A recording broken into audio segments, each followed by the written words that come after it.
So today we're going to be talking about AI, UGC, and infinite message testing. And it's important to keep in mind that even though the tools have changed, social proof still sells. We live in an era where every brand is able to fabricate social proof at scale, but the psychology of trust really hasn't changed and people still buy from people. So the core message here is going to be, we're not replacing human stories, we're scaling them ethically, effectively, and UGC, we're refining it, we're not getting rid of it. So really quickly, a little about myself.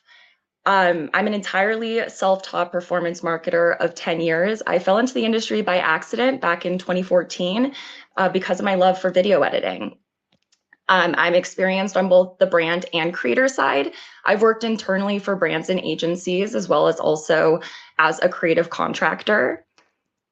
And that includes agencies like W Promote, Tube Science, Acadia, and Mute 6, which is actually where I met Shane, co-founder of UGC Pro and love of my life.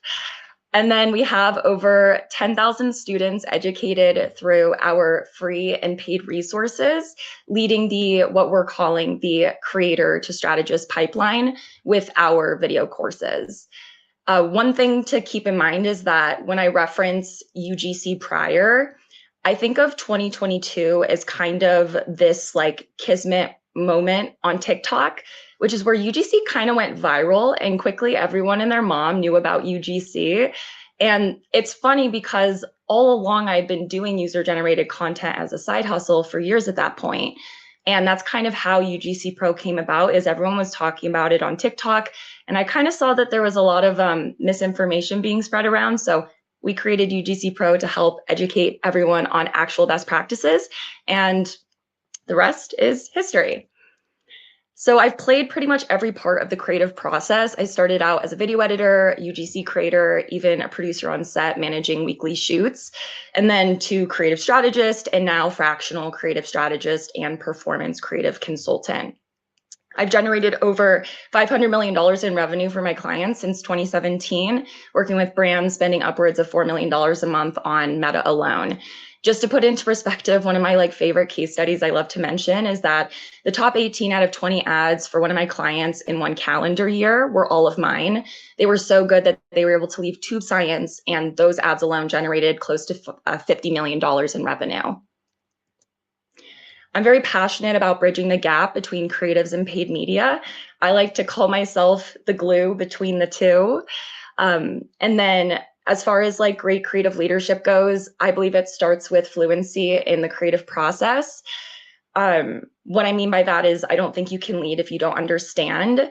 So you can try, but if you don't speak the language of creatives, you're not going to really get that far. And that's a reason why I think that I've done really well in leadership positions, is just because, I come from a video editor background. I understand the frustrations of designers, copywriters, strategists, and I make sure to be an ally for them while still ensuring internal and external stakeholders are happy. And then I had to add this in because I don't want anyone to think that AI wrote my deck, but I've been an M- enthusiast since way before it became controversial. And then, of course, we have UGC Buddy that is now officially live on Motion, which we are going to talk more about shortly. So really quickly, I see this audience as kind of like two portions. So we have brands and agencies, and I want you to repeat after me. We're not replacing creatives with AI, and this includes, but is not limited to, UGC creators. I think it's funny because I still meet with brands who have never run UGC ads to begin with because they're afraid that it's not going to be on brand for them. So the question that always comes to mind is in what universe do we think that UGC creators are going to be replaced entirely by AI when there are brands that are still on the fence about even testing out this format, which is crazy to think about in 2025. And then for creatives and marketers, repeat after me. We're not refusing to leverage AI tools. We're embracing the ones that offer peak performance for our clients. When we choose to not use the AI tools that make sense from an efficiency perspective, an impact perspective, those are the ones that could quickly become obsolete.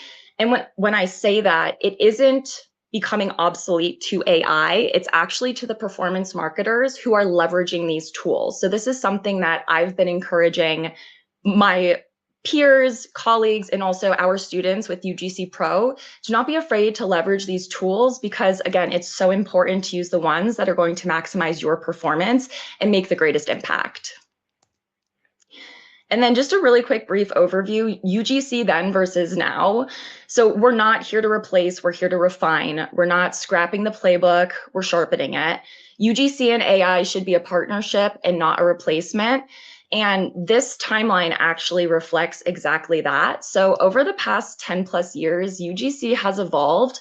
But when you think about it, the underlying theme has remained. Authenticity is always going to win in a post-AI world. And today we're going to go over why that's the case. Also, this is like my perspective of the evolution of UGC. And when I think of like, obviously like original UGC, it really was just like real customer testimonials. And then the sweet spot of like 2017, 2018, I think of UGC being super DR heavy without what was TikTok's influence. And then come like 2022, 2021, all of a sudden like UGC started to kind of like have this, visual evolution. And then fast forward to 2024, I see the same trend taking place, but this time for TikTok Shop, which is why I feel like we have a lot of those like FaceTime videos or just like, talking to camera videos now. But now in 2025, it's, post AI influence. So today's audience, they're distracted, they're skeptical, and they're craving realness. Social proof still sells, but what happens when every brand is able to manufacture it instantly with AI? Here are the problems. 75% of Gen Z say that they can spot when content feels fake or overly edited. Gen Z grew up on the internet. They can spot these things clear as day. Consumers are more likely to trust recommendations from another customer, expert, or founder. Credibility for a customer who has a before and after image to back their claims, experts in their field with certifications related to the product or service they're promoting, and founder ads, they've all worked very well historically, so that makes sense. And then I pulled this was actually a study featured in Motion's 2025 report, but Nielsen found AI generated ads are perceived as more annoying, boring, and confusing than traditional ones. So today's viewers, they are flooded with content and they're quicker than ever to scroll past anything that feels what is inauthentic. One thing also just to keep in mind is that the landscape has never been more competitive than it is today. And I feel like a lot of us know this when it comes to running ads online. The shelf life of ads has shrunk significantly over the past, I'm going to say 5 years alone, but even just the past 1 to 2 years. And all of this to say, there is some major need for human connection in advertising. And as for the solutions, when we think about this, to use AI to enhance and not to replace, and we're going to be digging through a lot of this even deeper, but authenticity, it's not going to be a nice to have, it's going to be your competitive edge. And in 2025 and onward, welcome to what I'm calling the authenticity renaissance. I'm thinking of UGC from the perspective of how can I partner with it? How can I streamline? How can I scale my efforts, but not remove that human touch? And I really can't reaffirm it enough. Audiences, they want real stories. They don't want synthetic shortcuts. AI can mimic testimonials in seconds, which, I mean, it might seem great in the short term, but what about, and like this is a question I'm posing to always keep top of mind, is what about that long term where it could be risking watering down real trust? And so this like formula I want you to keep in mind is real creators plus strategic insight plus AI support equals future-proof storytelling. So main takeaway, let AI amplify your creative process, but never let it hijack your brand's authenticity. So AI UGC without losing the human spark, where AI falls short and what is working now. This reminds me a lot of the motto that I've tried to live my life by in my personal life, but also as a marketer, which is, it's not what you say, it's how you say it. And honestly, same deal with AI. It's not about using AI, it's about how to use it in your creative work. So what's working now? AI-generated UGC performs well in top-of-funnel ads, so think like cold ads in new audiences. So first-time viewers, they don't have that brand-viewer bond. So when executed, and I'm going to emphasize this, well, they can't tell it's AI or don't mind that it is. Emphasis again on well, going back to it's not that you're using AI, it's how you're choosing to execute it. And AI, what is really cool about it is, it empowers fast, cost-efficient testing. And I get it.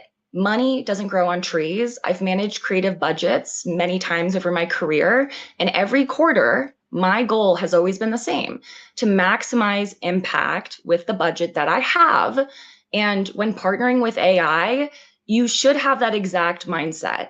Every brand is going to have a budget cap off, and it looks different for everyone. And with Meta, again, being more competitive than ever, now that we have these tools to hedge our bets and double down on what works, guess what? That could be the difference between your client or your employer staying in business or not.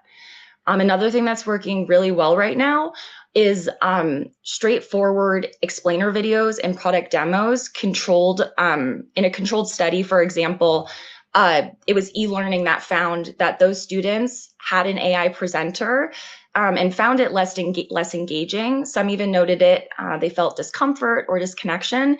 Their retention and performance stayed the same. And this is suggesting not, oh, AI avatars, they work, just case closed, we're good to go. No, they're suggesting that for factual, non-emotional content, that is where AI could suffice. So AI avatars, also speaking multiple languages, localization at scale. This is another cool thing that AI is essentially enabling us to do as marketers at very quick speeds. I've sourced creators for Fortune 500 brands where they need UGC from 5 of 7 continents in almost a dozen countries.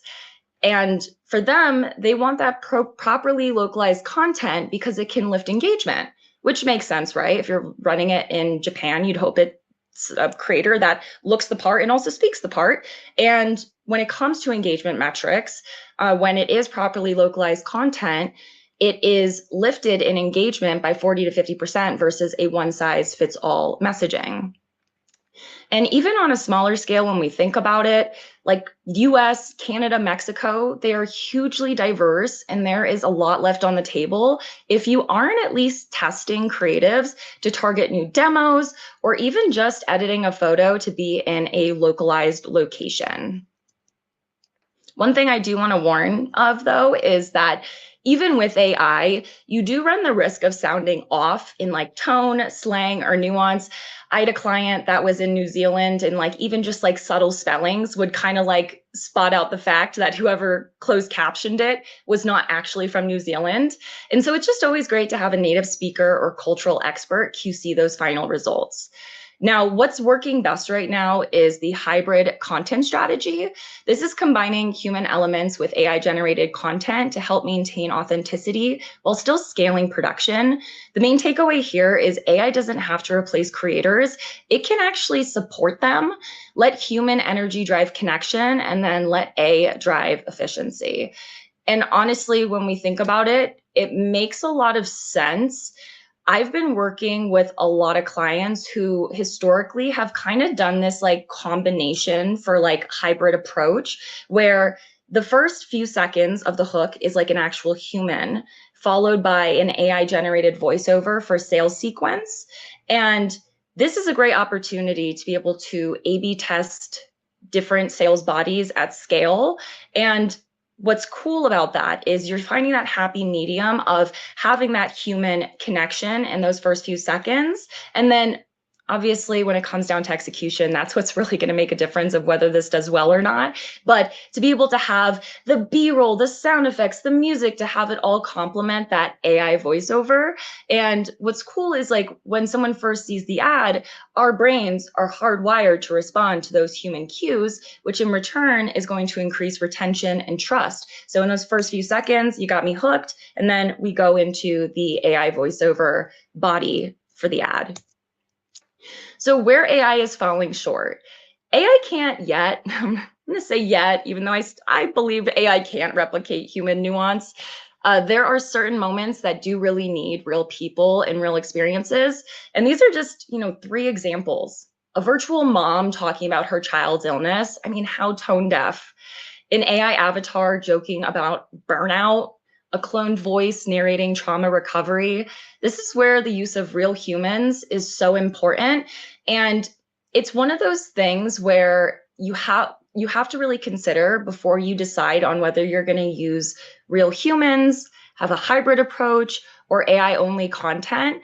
It is really going to be based around the emotional depth, the trust needs, and also the campaign goals. And not every moment is going to call for the same tactic. One thing I just think is important to keep in mind is that even high quality avatars and voiceovers, they lack empathy, timing, imperfection, the very traits that make human stories relatable. So human first or AI enhanced, before using AI in your content, I want you to ask yourself this. And this is just kind of like a checklist, a little gut check of, is emotional connection at the heart of this concept? If the story relies on humor, drama, or empathy, humans should lead. Would it matter to the audience if they knew AI was involved? If it risks breaking trust, go human. Does this touch on identity, health, trauma, or ethics? These topics need care, context, and accountability, best handled by humans. Can we use AI without losing the human spark? If it feels sterile and off-brand, don't force it. And then, is believability make or break for this campaign? If yes, let real voices take the lead. Use AI to scale, spark ideas, and streamline strategy, but lead with humans when the goal is trust, emotional connection, and believability. AI can format and localize, but human creators, they're irreplaceable, where identity, ethics, and authenticity are at stake. And use AI in cases like this to enhance and not replace when connection, credibility, and creativity really matter most. So there's a common theme here, reaffirming, don't replace creatives, extend them. Another question I want you to gut check yourself on constantly is, do I really save that much more money and time using AI? AI should be your creative intern and not your creative director. So I recommend the plug and play approach, which is where you don't SOP the soul out of AI or your creative team. Rigid AI workflows can kill creative spark. So SOPs should guide, not dictate. Do what makes sense. Cheap doesn't scale if it needs constant hand-holding. Now, an analogy I love to give is AI is your overseas video editor, but you still need a strategist who can QC their output. So again, in this analogy, think of AI as your overseas editor. Oh, this is great. Our editor, they're only $5 an hour, $7 an hour, whatever it might be. But guess what? It requires some handholding that could end up being a $300+ per hour mistake if it drains your top talent's time. So when I onboard as a fractional creative strategist for my clients, I charge for QC time like I would for any of my time. So if a brand assigns me low-skilled assets, they end up paying far more for handholding than if they worked with a sharper direct response video editor from the start. Same applies with AI. The approach I want you to have is the craftsman approach. So when we think of this, AI is the power tool, not the woodworker. Prioritize better content faster, not just more content. It's really exciting to hear these tools. It's like, oh my God, we can make 100 ads. Do you really need 100 ads? You're spending 15 grand a month. Let's focus on quality over quantity. Equip your team with a creative insights log to track what works and what hasn't yet. So when used strategically, AI is going to boost speed and quality, and it's not about replacing those skilled hands. It's about scaling their impact. And it's important to keep in mind that I reference as far as and what hasn't happened yet is because only someone new in the industry would say the bold claim, for lack of better words, that once you've tested it, or even tested it thoroughly, that means that it doesn't work. You are only one test away from that breakthrough, and it would only be made possible through documentation of trial and error, which is why I want to emphasize equipping your team with a creative insights log to track what works and what doesn't work or hasn't worked yet is super important. And then think of AI as support for your top talent to amplify effectiveness, not replace it. So really quickly, we're going to touch on some really cool AI tools that you can incorporate into your workflow. Now, the previous slide, we talked about not SOPing the soul out of AI or your creative team. So what I want you to take away from this is that specifically would work in our situation, not, ooh, Kelly listed off 12 different cool apps. Let's get them all. That's not what I'm here for. I want you to try out the tools that you feel could fill a gap, that could help make your team more efficient. And so we're going to start out with strategy related tools. So we have 4 of them. We have Boords, which I'm just going to play this video. There's no audio, but it just reflects kind of like that preview of how cool this storyboarding tool is. And when you think about it, the impact of even just a sketched visual representation of how you want the content filmed, provided in a brief to a creator, can change the outcome directly. Because if you don't have an inspo example that you can provide to them, now you can with Boords to make sure for quality assurance that you're going to get the B-roll shots you want, that you're going to get the testimonial shots you want. Another really cool thing I wanted to bring up, yes, we know about Perplexity, Kelly. Why are you talking about it? Well, Perplexity came out with Perplexity Projects, which is new. So it lets you create outcome documents or output documents like presentations, charts, and web pages with deep research. So that like analysis deep dive.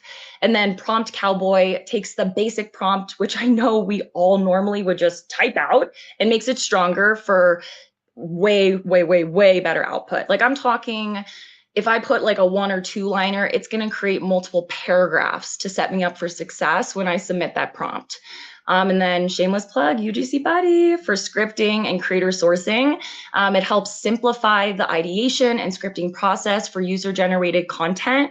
UGC Buddy, it connects to your Motion account, layering data-backed insights with your input to generate high-performing UGC scripts, creative briefs, and fresh concepts.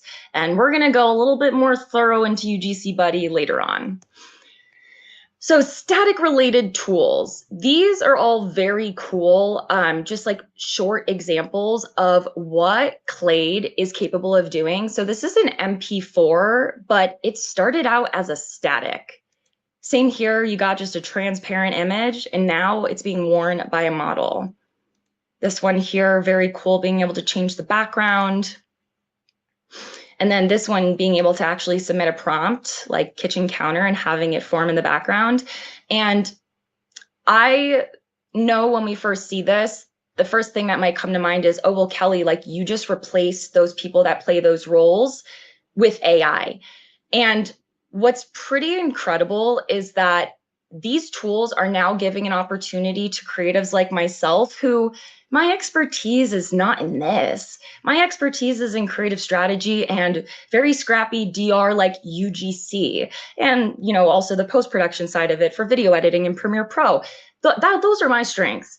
But to be able to now have that added value to my clients, to the brand that I'm doing a UGC project for, all of a sudden, I now have even more to offer to my clients who wouldn't have otherwise invested into this, but maybe there's a creative way for me to spice up my UGC video with these tools. So that's Claid. And then this is Immersity for turning what is an image into giving you that 3D feel. For anyone that that cares, it creates what is a depth map of the image and is able to animate however you please. So it could even be a cool use case for a GIF. And then as far as video related tools go, we have Suno, which, I mean, some of you have probably already tried this out. It's really fun. They have a free version. So I say look up Suno right now. Well, not right now. after the presentation. Look up Suno, and it's really cool because you can create an AI generated song from a simple prompt. I think this could mostly be used for like humor. It definitely comes down to execution, like all of these tools, right? Like it goes back to, it's not what you say, it's how you say it. It's not that you're using AI, it's how you're using it. But imagine like, I don't know, like an upbeat pop song announcing the latest promo for your brand, or maybe like a sappy old-timey country love song that sings about the heartbreak they felt when they found out that the product sold out. I mean, there's so many different cool things to do with this. And when you pay for a certain subscription, you can actually use it for commercial use.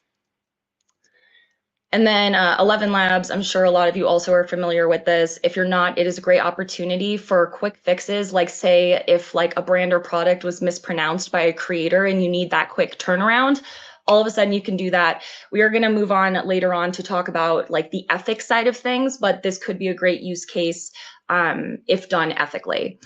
And then one really cool update, which I'm pretty sure they updated like this past week, is that they just launched their conversational AI 2.0 with some really cool updates. So they can turn they can take turns like from talking. So like who's going to actually interrupt. There can be language detection, so seamless multilingual discussions, and then even multiple characters in a single agent, and so much more. I literally just found that today and was like, oh, I gotta throw it in because it's, AI is always updating.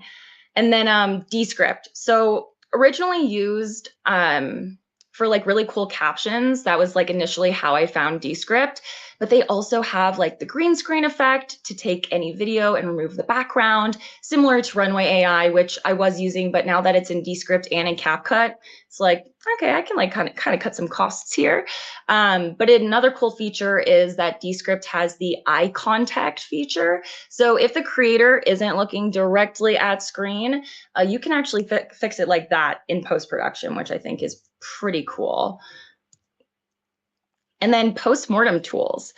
We have UGC Buddy, 2 tasks that can support you in your post-mortem process. So we've got weekly ad and UGC trend breakdown tasks. So think of this as like your personalized newsletter, keeping you in the loop on every account. This is great for creative strategists who are looking to have a simple way to enhance the overall client experience. Same with agencies. It takes no effort, but it looks like it did. And then UGC QA is where UGC Buddy is able to leverage custom methodology for analyzing your ads. So it's able to quantify things like rhetoric, sales formula, pacing, quality, relevance, and the common thread that is linking it all together, helping you launch the most calculated ads, hedging your bets on good performance. And then really quickly, I have a little teaser. This is Morty. So this is a task that is coming soon to UGC Buddy. This is the post-mortem analysis using what is, not to get all technical, but UGC Pro's proprietary methodology, the rich versus flat formula for iterating based on good or poor performance. We came up with these acronyms and this approach because one of the most painstaking things as a creative and strategist is to, be surrounded in a room where it's, oh, well, we tried this, scrap it, let's move on. We are one pivot away from turning that poor performing ad into a winner. And we're very excited about Morty, and we're going to talk more about it. But very quickly, ethics and guardrails. So avoid a regulatory headache, play it safe with consent and compliance. I say use AI ethically or risk everything. So what breaks trust? Fake testimonials, AI or not. Your audience is going to be able to spot those robotic smiles, tone-deaf jokes, or deep fakes in seconds. Outside of the obvious, like FTC fines and platform penalties, I mean, these things can also create bad PR for your brand. Don't give your audience a reason to stop trusting you. And then what builds trust? Labeling AI content clearly. I mean, it's now required in many regions and platforms. So the last thing you want to do is have your top ads taken down all because you just didn't label it properly today. So focus on real creators and real stories. Your AI should reflect the world, not distort it. Always get consent first. So like, for example, if I want to take a UGC creator's voice and make a very minor change, like the brand name was mispronounced, that error is on the creator. So it's like, okay, they have the opportunity to either refilm it or we can throw it into 11 Labs. That makes sense. But if I take this person's voiceover and I start cutting 1,000,001 ads with their name, their likeness, their voice, that's not right, and it's also not legal. And then audit for representation. Just because, and one thing that hasn't happened yet, I guess I should say, is just because the FTC hasn't really come down on anyone hard, it doesn't mean that they're asleep at the wheel. They're really just warming up. So just because there hasn't been that landmark lawsuit, it doesn't mean you're safe. One example I give, and this parallel it feels too eerily similar, is when brands used to think like, oh, well, everyone uses TikTok music, so we can use it for our organic posts, for our ads. And then all of a sudden, Warner Bros. Came in and cracked down. Same pattern here. You will end up a cautionary tale. The risk isn't theoretical, it's inevitable. And as someone that has worked with, even just in the past few years, hundreds of brands, I can think of multiple very well-off brands that were just killing it in the space, and then FTC came out of nowhere and completely changed everything. But Kelly, who's going to hold these brands accountable? No one's going to hold them accountable. I give you Content Authenticity Initiative. So what is this? This is a nonprofit where their effort is to create a standardized or a standard for verifying digital content authenticity. So who's behind it? I mean, this is supported by some really big brands, which is pretty exciting to see these early adopters. We got Adobe, we got Meta, we got Intel, and other major tech players. So how does it work? It embeds metadata in content to show what's real, what's been edited, and what was generated by AI. Why this matters: it helps people combat deep fakes and AI misuse. It promotes transparency and accountability. It makes it easier to remove or report manipulated content. And generally, platforms are going to adopt this. Maybe not because they're eager to, even though some might be just to protect their users, but regulation is going to push platforms to adopt this or similar tech. And then future impact, likely to become the norm, especially in advertising where trust and authenticity are critical. And one thing I just like to talk about is, I don't know, call me an optimist, but I just feel like there's so many pros that come with AI, and one of them is accessibility. So AI isn't replacing creatives, it's liberating them from gatekeeping and burnout. Think of the neurodivergence, the time-starved marketers, the low-income students, the solo founders with zero funding, burnt out freelancers, dealing with toxic clients. I mean, the list goes on. So there's so many pros that come with AI. And, I would be ignorant to ignore the fact that there are, of course, cons that come as well. And one question I just want to leave you off with before I just give a brief overview of UGC Buddy is, what's a part of your creative workflow that AI could help you scale without losing what makes it human? Now, just really quickly, I just wanted to go through UGC Buddy, putting UGC into motion. So what makes UGC Buddy so powerful? Shane and I have a combined 20 plus years of relevant experience that we have poured into UGC Buddy. And we think it's kind of crazy because we're only just getting started. We love that Motion and UGC Pro share similar missions to make creative strategy as accessible as possible. And outside of all the capabilities we talked about before and seeing all these early adopters, which is honestly so cool to see so many recognizable logos, we have a lot in store. We already talked about Morty, but following this launch is something that Shane and I kind of thought of on the fly, which is, I come from a background where I don't know why, but I work with a lot of health and wellness brands. And I understand how challenging it can be to just launch creative that isn't going to get rejected Not even like hope it performs, just hope it doesn't get rejected. So the compliance task alone for this, pack that we're coming out with soon is going to be a huge deal. So way more to come on that soon. And like, as far as what's next, we've included Shane's email, shane@ugc.pro. He is he's the brains behind the design of UGC Buddy. Also, I know someone is going to ask about like our actual branding. Shane does all the branding, design work, and also our website. So yeah, if you have any ideas, if you have any questions, literally we are all ears. And then really quickly, if you're in the Toronto area, Creator Confidential is an event that I co-founded, and it's in the what we're calling the first large-scale in-person event dedicated to the UGC community. So we're bringing together top creators, strategists, brands, and agencies for a day of networking and learning. And this is going to be on July 19th at the Stories Building in downtown Toronto. And this year is really exciting because it is our second year, but we have 200 people that are attending in person. And I mean, it's sponsored by Motion, so obviously that was really cool as well. But we also have virtual tickets, and this is our first year doing that, which we're really, really pumped for. Some of the Motion team will be there. The UGC Pro team, myself and Shane included, will be attending. We even have influencers and influencer agencies that are attending to diversify their income streams outside of just traditional brand deals. So we would love to see you guys there. As a thank you for just like watching and just like appreciation to Motion, we're offering $50 off your in-person ticket, and then your 50% off of your virtual ticket, which I believe we can share the links over email.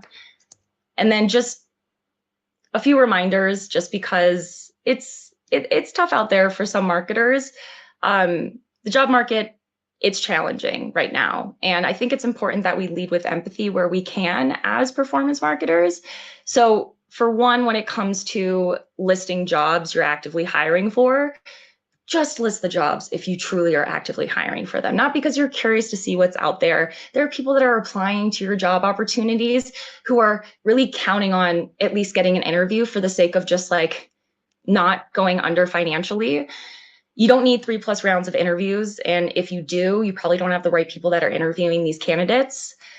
Don't ghost candidates who you're actively interviewing with. Give them just like the decency of letting them know, hey, we ended up going a different route. And if you're hiring for a creative role, reference their portfolio. That's why we have it. And if for some reason you're like, well, we need a test project, guys, it's 2025. We got to pay for test projects. And then check in with your colleagues who have been like, oh, they didn't just, disappear overnight. They could really use even just an ounce of support from you. Something as little as just offering them a LinkedIn review can go a really long way. So I just want to leave you guys off with that. But yeah, that is everything. If Evan wants to join back on, I can stop sharing. But yeah. Incredible. Show some love in the chat. I feel like there was amazing insights, incredible empathy to end us off, and also touching upon like a lot of the rules and regulation that we'll come see. So I feel like, Kelly, you crushed it. You crushed it. Incredible. Thank you. This is definitely the biggest crowd I've spoken in front of, so I was very excited for this. I love it. I love it. So everybody, get your questions into that Q&A tab, okay? I'm going to start picking from the most voted. Keep up voting if you see something you like. Get a question in for Kelly if you have anything that's top of mind. But let's kick us off, Kelly. So the first one that I'm seeing is from Daniel. I'll bring it up on screen for you here. What type of footage/content do you consider AI visuals are more useful for? B-roll, hooks? What would the low-hanging fruit be in your opinion? Ooh, that's a good question. Man, I mean, to be able to use AI visuals creatively in a hook obviously can like really help with scroll stopping. So that could be very useful from like, I don't know, like if maybe I'm talking on camera as that, real human, but maybe green screen behind me is this like wild visual that is somehow tangentially related or related to the actual sales sequence. That could be really cool. Outside of that, I'm very intrigued by just AI generated B-roll in general, just because sometimes, like, especially as an editor, when I was working with brands, I used to call it sticks in mud. I take sticks in mud and I try my absolute best to turn it into a masterpiece, but they have low res assets and very slim pickings. How can I make this ad as enticing as possible? So I'm definitely bullish on this AI B-roll. Love it. Love it. Okay, Daniel, incredible question. I feel like a lot of people were thinking that. The one that's been pushed to the top as soon as I pushed people to Q&A is from Aaron. So Aaron asks if you can give some examples of labeling AI clearly. Okay, so first and foremost, this is not legal advice. I'm not an attorney, and you should definitely speak to your counsel for the exact verbiage. That's all I'm going to say on that. But I would definitely look into, there are so many affordable resources out there as far as like creator lawyers. They even create like templates for these things where you can just like invest and get this like copy and paste. But generally, like my approach to it, and like, again, like this is not legal advice whatsoever, but just making sure that there is some sort of disclaimer pointing out the fact that this is AI generated. And like also keeping in mind that like, one of the cool things about AI is like, what if you have all these really great written reviews and you don't want to just use them for statics? It would be so cool to be able to plug them into a voiceover or into an AI creator and like bring it actually to life. But in order to do that and do it the right way, would still be adding the disclaimer of like, this is, you know, an AI generated person. However, like this is like a verified review. I love it. Not legal advice. Not legal advice though, everybody, okay? Yep. Formulate your own opinions, but that's super. I think that leads nicely into like a question about tooling. So I see one that's quite specific here from Mia. So Mia asks, what's the best AI tool for product shots? But also, Kelly, if you have any insight into like your tech stack and what you can share with the audience, that'd be great. Definitely check out Claid. I would say it's CLAID. Went over that earlier in the tech stack. Yep, Shane even said it in the message chat. Click, click, click, Yeah, click. instantly. He's the one that put me onto it. Shane is like, he's always introducing me to all these new tools, and definitely for for product shots, I would highly look into Claid. Awesome. There's a question around trust that's popped up. I saw it a little bit earlier. Let me see if I can find it. That I think is always important. Give me 2 seconds, y'all. Your time. Thank you. So Giovanni asks, what are the risks of relying on AI for UGC style content in terms of audience trust and relatability, in your opinion? Ooh, okay. So this goes back to a best practice that we already use today or should be using, which is we can't be putting all of our eggs in one basket when it comes to creative format types. Like just because if you're a brand and you're listening to me, you're like, Kelly, you're full of garbage. Our AI ads are winning. That's all we're pouring our ad spend into. My recommendation is you got to diversify your creative, because one day that might just stop working. And you don't want to be in that situation where you're like, well, crap, now we got to start over. So I say having that creative format diversity is key, regardless if it's real UGC creators or AI. So just keeping that top of mind, even outside of just UGC. I mean, UGC is powerful, but hey, everyone else converts for different reasons. I will swipe like no one's business on a static. Some people are like, statics are stupid. I'm like, you don't understand. Some people will swipe. Oh my gosh. Okay, everybody, I feel like we need to throw this question up here. So the one that's the most controversial of all is from Kim. And this is just a fun, I think we can engage the audience. So how does everybody feel? What's the controversy over M dashes? What's been going on there? What's been going on there? And then Kelly, in the background, I'm gonna throw something in the chat for you, okay? Yeah, absolutely.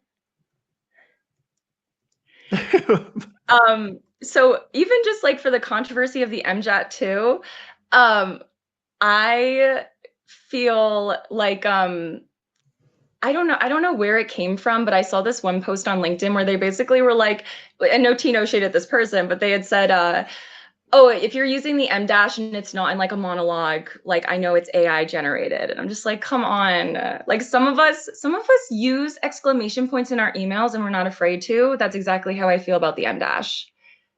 I really love that people just brought up the Oxford comma. Like that feels so fitting. Those are the two that have created so much controversy over this time. So I feel like bringing the M dash up and the freaking and the Oxford comma fit perfectly. But in Yeah. line with like real controversy here, Kelly, I think there's like a question that's been upvoted the most and a shot to the top that I think would be really good to get your insight on. So Fernanda asked a question, honest question. Isn't AI generated UGC a bit controversial? I mean, the whole point of UGC is that it's organic, spontaneous, genuinely customer created or consumer created. How exactly does AI fit into that? Absolutely. It's definitely controversial. I mean, if you've spent Yeah. time on X and you're in the UGC community, there are some what I have coined as ecom bros. Not all bros are ecom bros, but some of them are, and they're the ones in the very loud echo chambers saying UGC creators are getting replaced by AI. Good luck putting all your eggs in one basket. I'll check back in with you in 2 to 3 years or even just a few months. But that said, the hybrid approach, that is like honestly bread and butter is like we go back to like thinking about like what's working and think of it again. Like even when I showed that timeline in my deck, it's like UGC has always remained the same, even though there's been evolutions taking place. Because yeah, UGC used to literally be customer reviews. And then all of a sudden it was like, you know, that DR heavy kind of like UGC mashup circa 2018. And then all of a sudden TikTok starts blowing up because everyone's bored during COVID. And then all of a sudden UGC starts to evolve and look a lot like TikToks. And now we have it Mm, looking like TikTok shop. Now we have obviously that AI influence.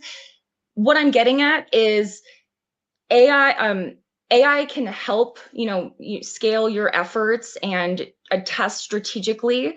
But ultimately, like they said, like UGC is real people, and that's really what matters most. So finding that balance, having that gut check. I would definitely reference some of those slides if anyone is actively like building out AI, just to like have that reminder of, hey, is this like emotional? Because I probably shouldn't use AI for this. But if it's like a product demo, a testimonial, I'm not a product demo, a tutorial, things where it was like those studies, like, yeah, the students were kind of like maybe felt a little discomfort, but they still paid attention for just as long for no other reason than they had to learn what they were learning. So they listened for that factual, non-emotional kind of content. Same applies for brands.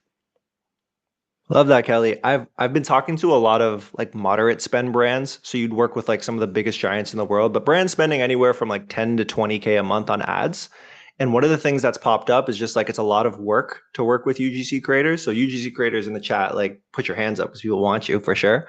But something that they've mentioned, and let me know your thoughts, is that the AI portion, if they could get it right, was a really nice introduction to it. It was just like Yep. being able to get it into the account and be like, okay, does this work? Like, should I actually put more effort behind it? Proof So of that's concept. something I've noticed pop up. So let me know what you think.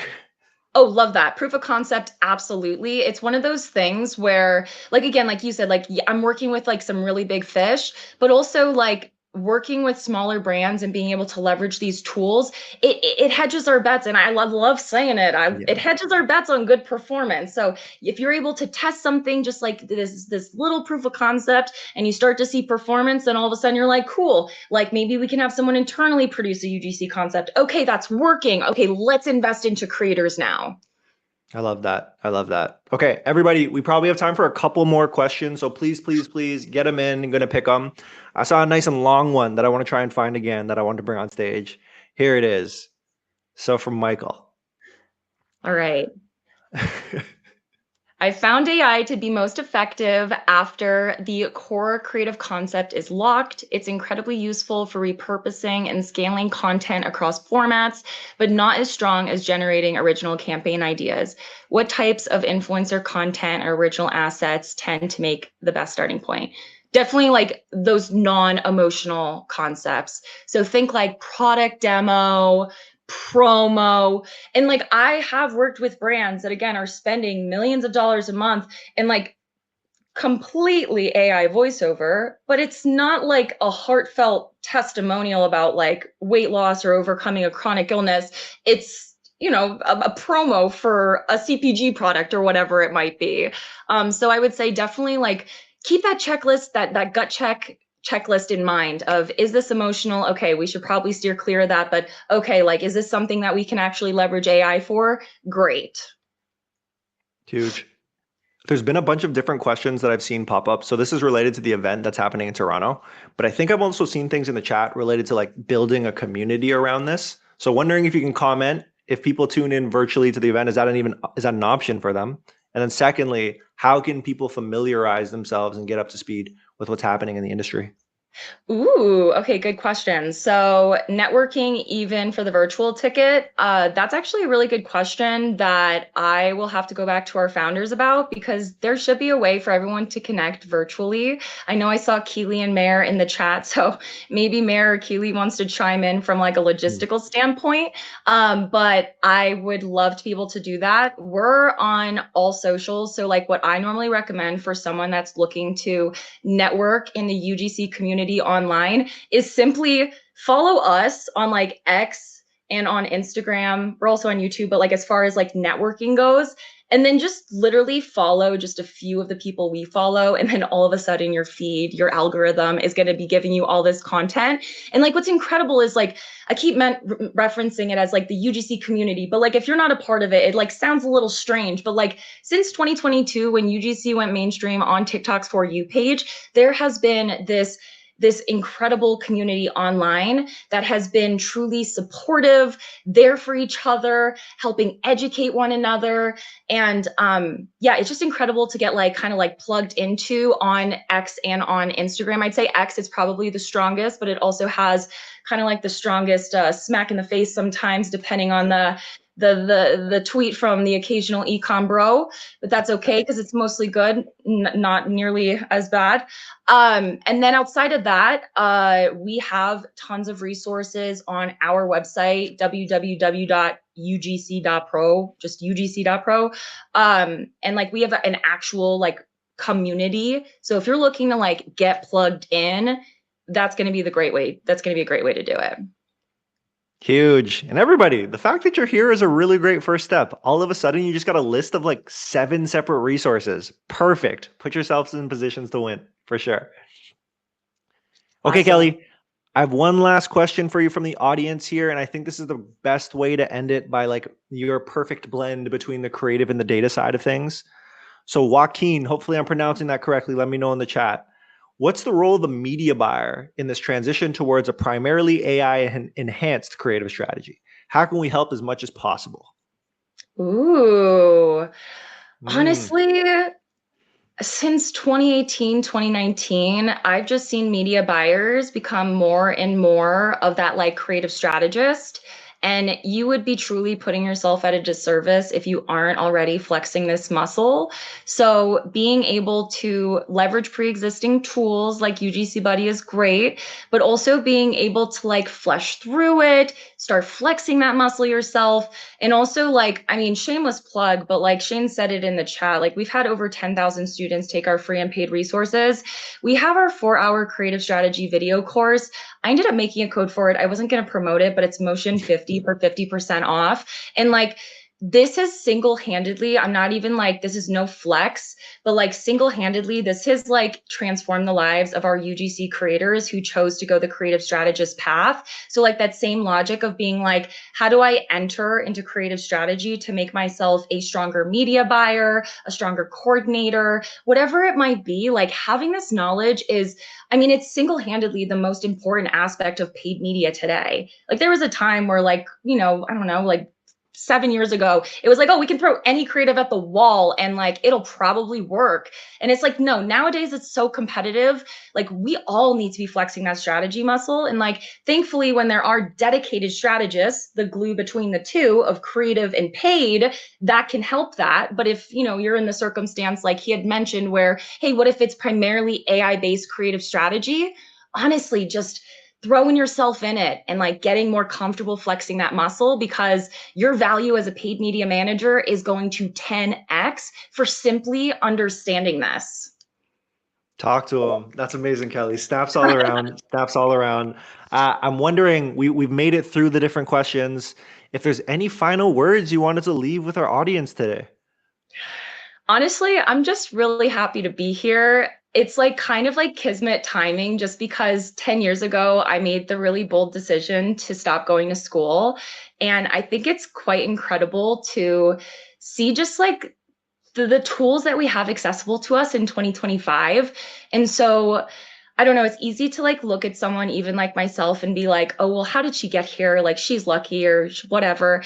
And like I won't ignore like certain privileges, but I mean, as someone that experienced financial insecurity going into my early adolescence, not being able to afford a traditional, education. It's just really cool to like see that hard work pay off. And like, this is something that I know so many people struggle with is like, they're planting their seeds, they're watering them.